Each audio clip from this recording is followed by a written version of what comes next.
3D graphics used to be something quite hard and expensive to pull off. Movies would sink a good chunk of their budget in the VFX and computer machinery. And even if you wanted to do something simple, you needed some expensive piece of hardware that looked like a spacecraft control panel. Over time, as technology evolved, this stopped being a luxury and became something almost anyone could try, letting the imagination and darkest fantasies run wild.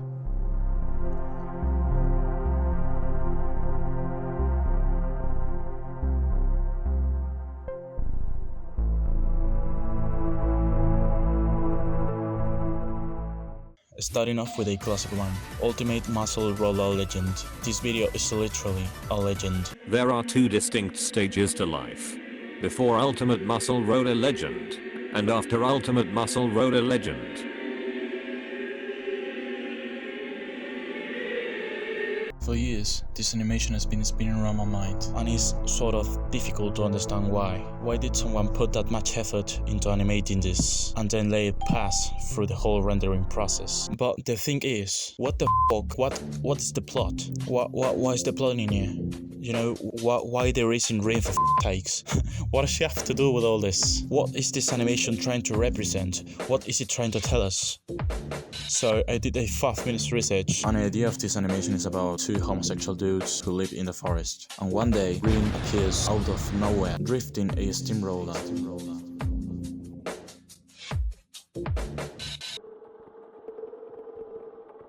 Justice Runners by Satoshi Tomioka, who is also the creator of an animated series that feels oddly familiar to me. This is another animated short featuring yet another nonsensical race, this time with train wagons as racing vehicles. I'd even go as far as to say this one is even more twisted than the previous one. I mean, it really makes you wonder what was going on Satoshi's mind. So everything kicks off with railroad tracks appearing in the most surreal way imaginable, followed by a group of bizarre looking drivers speeding through what quickly develops into a series of uncomfortable and perplexing situations.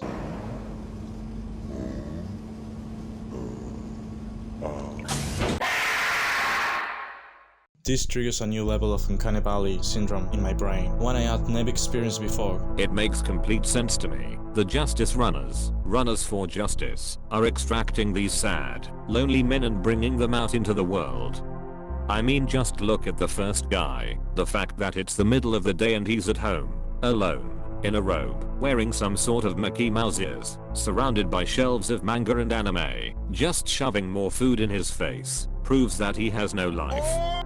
They have whisked him away and brought him to that station with a woman to show him that, even though your life may never be as perfect as what's portrayed in your make-believe world of manga and anime, having a real relationship with a human being, even as ugly as she is portrayed, is better than wasting your life sitting home alone, jacking off while imagining that you're a high school track star and your girlfriend is a drop-dead gorgeous cheerleader who is secretly a ninja. Fucking anime. I mean, honestly, this might be one of the most Japanese things I ever seen. This is a nice thesis, but why is he wearing Mickey Mouse ears? Adult Dolly dressups.wmv. This is one of my favorites. It's about a lady dancing in a garden, and suddenly she hits the charismatic default dance animation. Her erratic movements along the garden setting, which seems like someplace you would see in an old film, turns this 63 seconds animation into a grim example of early Web 2.0 CGI. The original version of this video is called Adult Dolly dressups.wmv. It was uploaded by the user MadCatLady. Most people know this animation because of a re-upload by the name of Lady Dance in a Garden, a situation similar to what happened with Fabulous Secret Powers. We have a doll in a red dress playing animations downloaded from someplace on the early 2000s internet. The scenario is a Japanese garden setting that doesn't make sense, having in mind that the doll, despite not having many defining features, doesn't look Asian. The camera angle and movement from point A to point B, tracking the doll along the hair with exaggerated physics, which I think that really adds to the eeriness of the animation, turns this into a quite interesting piece of art. I don't know. Just feel like it triggers different responses in your brain, like different parts of it.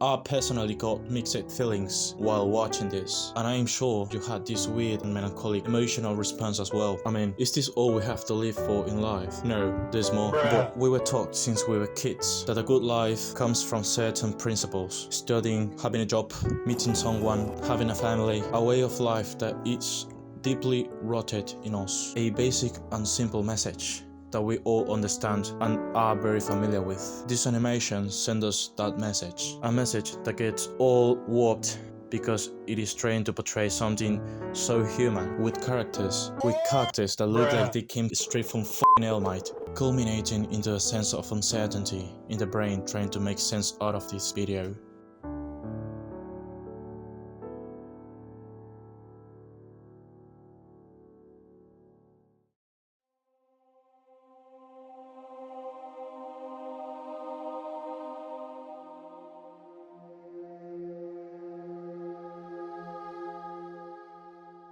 You see, the plot is simple, but worthy of an Stanley Kubrick film. I don't even know how to describe it, so just watch it and judge for yourselves.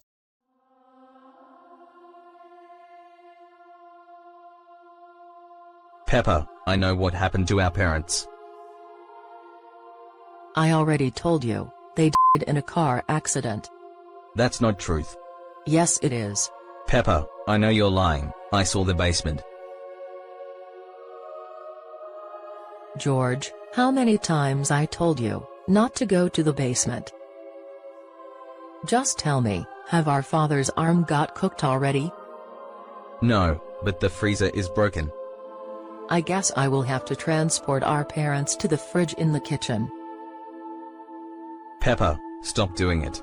You know I can't. I'm doing this to protect you. Also to have something to eat. Peppa, I will have to call the police. George, you don't want to get your sister to jail, do you? This needs to stop.